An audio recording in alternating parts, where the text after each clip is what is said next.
This is a legal, naturally occurring chemical you can drink with effects similar to alcohol, but without the body-destroying toxicity. Some people compare it to Synthol from Star Trek. Synthol. Synthol? Yes, sir. I'm gonna try it for you. Oh, why? Why would you make this? And explain the science. 1,3-butanediol was first studied as a calorie source for astronauts in space, but it was abandoned because larger amounts caused drunkenness, which made it a no-go because you shouldn't even drive a car when you're impaired, much less a spacecraft. Yeah, it does appear to be spinning, but having a safer alternative to alcohol sounds pretty good right now, as alcohol is killing 3 million people per year and affecting the health and well-being of many more. And one of the biggest problems with alcohol is that it breaks down into acetaldehyde, which is toxic to nearly every organ system in your body. Liver, brain, stomach, immune system, reproductive system, everything. But 1,3-butanediol doesn't break down into toxic acetaldehyde. It breaks down into potentially harmless ketones, which can even act as an energy source to your body. I would definitely be using this for race day. You're going to get an improved performance. And may even be health promoted. In fact, researchers fed dogs a diet that was 3% 1,3-butanediol and rats a diet that was 10% 1,3-butanediol, which would be the alcohol equivalent of me taking 3 shots every single day, and they didn't notice any adverse health effects after 2 years. In addition, 1,3-butanediol didn't decrease luteinizing hormone,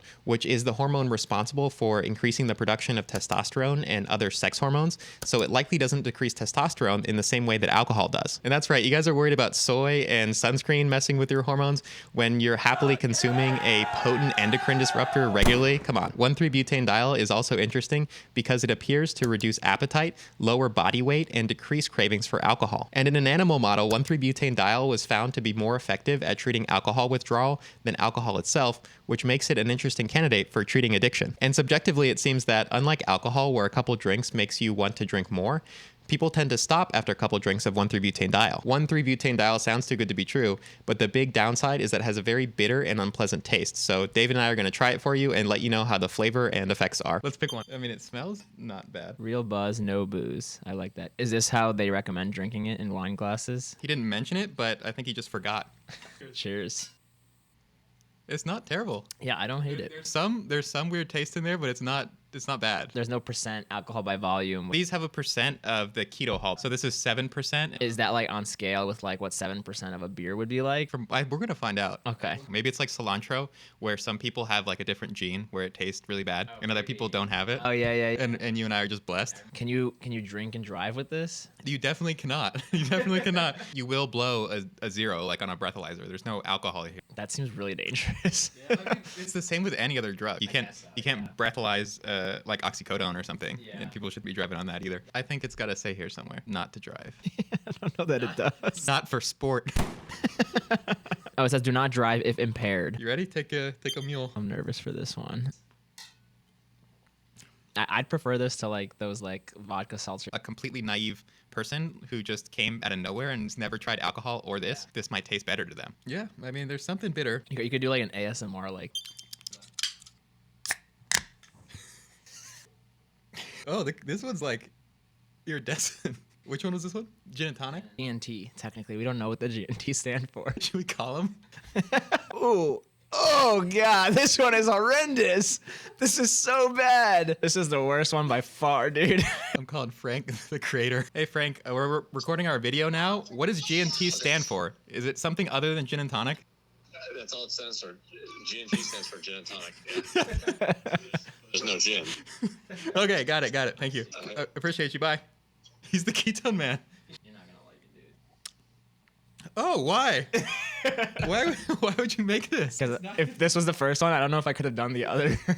It's not even the 1,3-butanediol. It's like they just added something that tastes horrible. I don't know if I'm gonna be able to do that one. You gotta commit to the fans. I should have asked Frank if other people think this is the worst, but I don't want to call him again.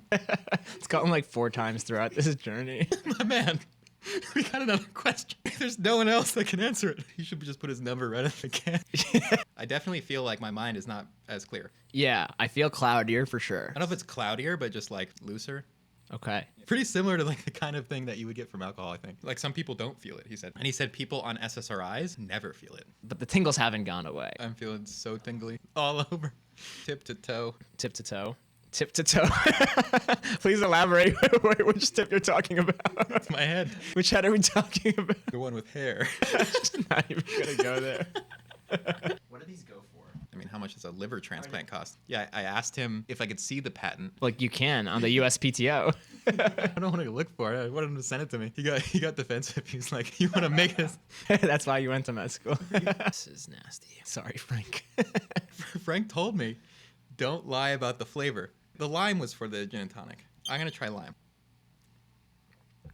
Oh, the lime significantly improves that. Yeah. That is much better. There should be lime already in there. That's what I'm saying. Like, there's no reason for it to be as horrible as it was. 2, 3. R13-butane to try. I think he was really trying to show us how well he's covered the flavor up. We'll drink 5 mils. Oh, it's thick.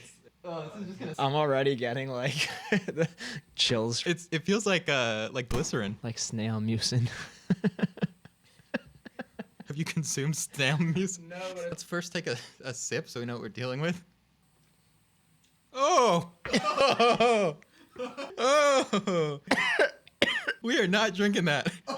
He was not lying. He did cover that flavor up. But the pina colada was good. I enjoyed that. This is a no. Thought we had something special. The Frank hookup for the purest R13-butanediol, but it was a curse, not a blessing. So I'm not sure if you could tell, but I was feeling tipsy. And the most interesting thing was that about an hour after filming this, I felt completely normal. I might even say that my mood was lifted. A similar amount of alcohol would have definitely left me feeling exhausted and a little queasy. If you don't drink at all, I wouldn't recommend that you start drinking this. However, as someone who enjoys alcohol a lot, but rarely drinks due to the toxic effects, I could see myself enjoying a couple of these when my friends are drinking. I could also see this as being a useful tool for people who are trying to quit alcohol to curb withdrawals and satisfy the oral fixation. If you're interested in trying this for yourself, then they sell it at the Ketones website, and you can use code AVIBA for free shipping. Links and scientific sources at avibacarter.com. Let me know if you like these kind of scientific reviews, and comment with any other suggestions for things that you might want me to try. I'm pretty open-minded. Okay, bye. Less talk, more Synthol.